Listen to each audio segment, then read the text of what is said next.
David Ayer's an odd one. He seems to either do great work or absolute garbage.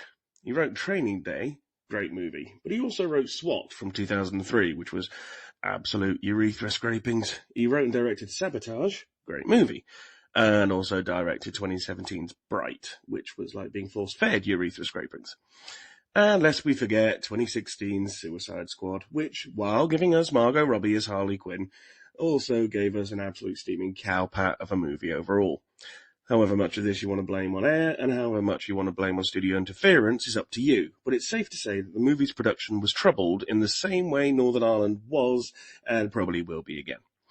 Give it a few years, I'm sure there'll be a loud group of weirdos who smell faintly of out-of-date pepperami, claiming it to be a misunderstood gem, even though it was as cinematically enjoyable as being forced at gunpoint to eat up all the spilled popcorn after each showing.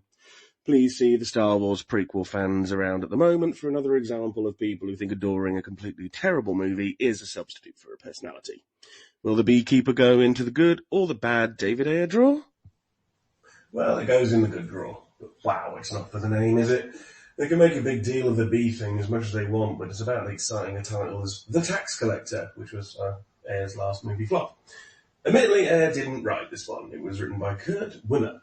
The guy who wrote Ultraviolet, the Total Recall remake, the Point Break remake, Expendables, and wrote and directed the latest Children of the Corn remake. Wow, are we sure this movie is actually good? It's like hiring Rita Ora to sing for you and her actually being in tune for the first time ever. It also doesn't bode well that the first thing we see on screen is the Miramax logo, which apparently has gone from Weinstein to Be-In Media Group. So it's not so much sexual predators as it is a culture of blood, money, and slavery. So pick whatever you want from the Nando's menu, I guess, because no matter what, we're getting dysentery. To be fair, I didn't get what I expected here. A Jason Statham movie released in Q1 screams Sent Out to Die, and released because last year's strike left very few movies to actually release, and maybe it would have ended up straight to streaming any other year. Yeah, just checked. I was spot on. Always good to know.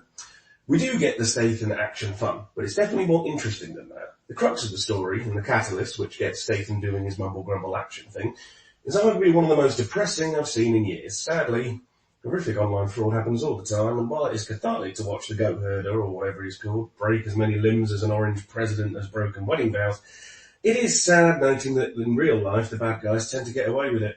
Josh Hutchinson's character is so slimy you want to re-edit the Five Nights at Freddy's where he gets slowly dipped in the deep fryer, spuds first.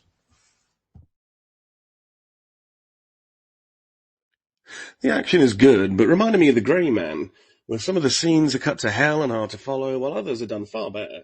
Neither Ayer nor Statham need fast cuts for the action. Both are good at their jobs. We're not Liam Neeson jumping over a fence in 7 camera edits level, but it's a slippery slope.